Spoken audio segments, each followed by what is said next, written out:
নমস্কার বন্ধুরা, আমি আজকে বানাচ্ছি একদম রেস্টুরেন্ট স্টাইলের একটা মাশরুমের রেসিপি, মাশরুম মশালা। এটা খেতে দুর্দান্ত স্বাদের হয়। আমি এখানে 200 গ্রাম মাশরুম নিয়ে নিয়েছি।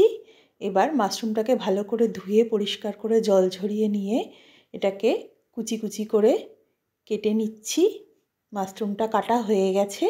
এখানে আমি 2টো মিডিয়াম সাইজের পেঁয়াজ নিয়ে নিয়েছি, 8-9 কোয়া মতন রসুন নিয়ে নিয়েছি, আদা নিয়ে নিয়েছি, আর কাঁচা লঙ্কা নিয়ে নিয়েছি 4টে। যে যেরকম ঝাল খেতে পছন্দ করেন সেই অনুযায়ী নেবেন।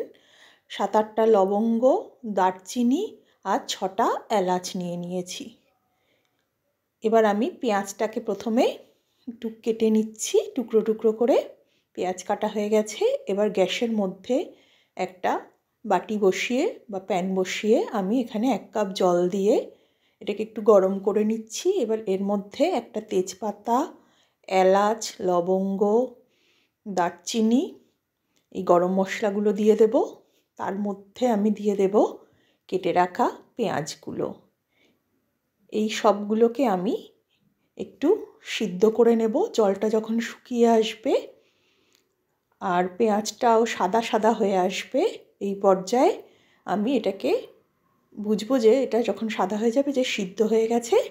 এবার এই সমস্ত কিছু মশলাকে আমি মিক্সার গ্রাইন্ডারের মধ্যে নিয়ে নিচ্ছি। সিদ্ধ মশলাগুলো আমি এখানে লঙ্কা, আদা, রসুনটা কাঁচাই রেখেছি, এটাকে সিদ্ধ করিনি। এগুলোকেও আমি এই সিদ্ধ মশলার সঙ্গে একসঙ্গে দিয়ে গ্রাইন্ডারে পেস্ট করে নেব। পেস্ট রেডি হয়ে গেছে। সমস্ত মশলা একসাথে খুব সুন্দরভাবেই পেস্ট হয়ে গেছে। এবার আমি কড়াই গরম করে তার মধ্যে 2 টেবিল চামচ ঘি দিয়ে দেব। এবার এর মধ্যে আমি বেটে রাখা যে মশলাটা, সমস্ত মশলা সেগুলোকে দিয়ে খুব ভালো করে কষিয়ে নেব, তেল ছাড়া, যতক্ষণ অবধি মশলা থেকে তেল ছাড়ছে সেই অবধি।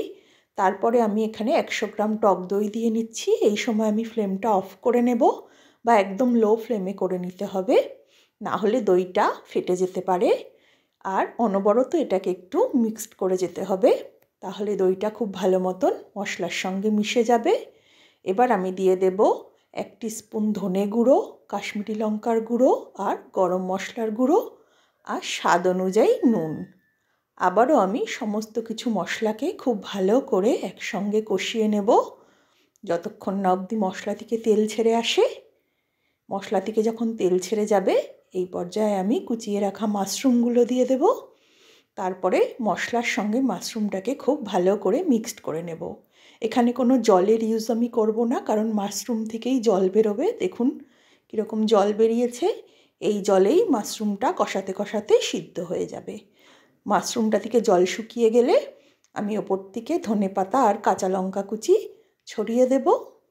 তারপরে আমি এটাকে একটু ঢাকা দিয়ে রেখে দেব যাতে ধনেপাতার গন্ধটা এটার সঙ্গে মিশে যায়। কিছুক্ষণ রাখার পর আমি ঢাকা সরিয়ে এটাকে গরম গরম সার্ভ করে দেব। এটা রুটি, পরোটা, ভাত সব কিছুর সঙ্গেই খেতে খুব সুন্দর লাগে। যদি রেসিপিটা ভালো লেগে থাকে তাহলে অবশ্যই একবার বানিয়ে দেখবেন। নমস্কার।